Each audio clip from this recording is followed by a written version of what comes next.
அமைச்சர் தாமு அன்பரசன் அவர்களே, நாங்க சொல்றோம் 75 ஆண்டுகள் பவள விழா கொண்டாடிய திமுக கட்சின்னு சொல்றீங்களே, உங்க திமுக கட்சி எங்களுடைய கால் தூசிக்கு சமம் கிடையாது.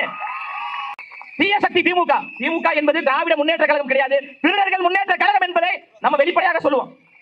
மீச அப்படியே வலிஞ்சு வடியுது ஒருத்தருக்கு. அவரை வந்து நக்கி கோபால்னு சொல்லுவாங்க. என்ன கோபால்?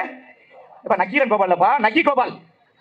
அண்ணா அறிவாலயத்தில் நக்கி கொண்டிருக்கின்ற நக்கி கோபால் சொல்றாரு, நல்ல கண்ணவர்களுடைய உடலை பார்ப்பதற்கு செல்கின்ற போது அண்ணன் விஜய் அவர்கள் மது அருந்திவிட்டு சென்றார் என்று சொல்லக்கூடிய அயோக்கிய நக்கீரன் கோபால் அவர்களே, வாடா போடா என்று பேசுறாரு. வாடா போடான்னு பேசாதடா கோபாலு. இதே விமர்சனத்தை தான் புரட்சி தலைவர் கேப்டன் விஜயகாந்த் அவர்களுக்கு என்ன முன்னெடுத்தாங்க?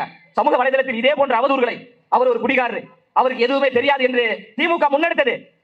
கேப்டன் அவருடைய வீழ்ச்சியை நோக்கி போனாங்க. ஆனா தமிழக வெற்றி கழகம் என்பது அப்படி கிடையாது. இந்த கூட்டம் என்பது உலகத்திலே தலை சிறந்த விர்ச்சுவல் வாரியர்ஸ் என்கின்ற போர்படையை நாங்கள் வைத்திருக்கிறோம். அதனால உங்களுடைய இந்த பொய் பிரச்சாரங்கள், பொய் அவதூறுகள், இதையெல்லாம் நாங்கள் தமிழ் மொழியாக்குவோம். ஒரு மாபெரும் தலைவர், இந்த மண்ணுக்காக உழைத்த ஒரு காம்ரேட், ஒரு கம்யூனிஸ்ட் போராளி ஐயா நல்லக்கண்ணு அவர்கள், அவர் இறந்துட்டாரு, தலைவர் போய் பார்க்கறாங்க. அதை கொச்சைப்படுத்துறாருன்னா இவன் ஒரு பத்திரிகையாளரா? பத்திரிகையாளர் என்ற போர்வையில் இருந்து கொண்டிருக்கின்ற கோபாலபுரத்தில் 200 ரூபாய் கொத்தடிமைகள், நியூஸ் தமிழ் 24x7 என்ற ஒரு செய்தி நிறுவனத்தில் வேலை செய்த பத்திரிகையாளர், திமுகவினுடைய சட்டமன்ற உறுப்பினர் பழனியாண்டி என்ற ஒரு ரவுடி கும்பலால் தாக்கப்பட்ட போது நக்கீரன் கோபால் அவர்களே, உங்கள் வாயில் என்ன இருந்தது? எங்களுடைய சின்ன விசில் இருந்ததா? இந்த தலைவர் பிறப்புக்கும் எல்லா உயிருக்கும் என்கின்ற சமத்துவ நிலைப்பாடோடு அரசியல் கட்சி உருவாக்கிறார்.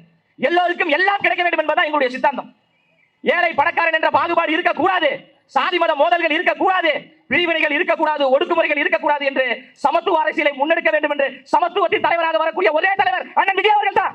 திமுக வீட்டில் இருக்கக்கூடியவர்களை தயவு செய்து திமுகவினுடைய கரைவேட்டி கட்டிக்கொண்டு உங்க வீட்டுக்குள் வந்தார்கள் என்றால் பச்சை தண்ணியும் கொடுக்காதீங்க, சோறும் போடாதீங்க. இந்த தமிழ்நாடை நாசமாக்கியது திமுக என்கின்ற தீய சக்தி தான். அவர்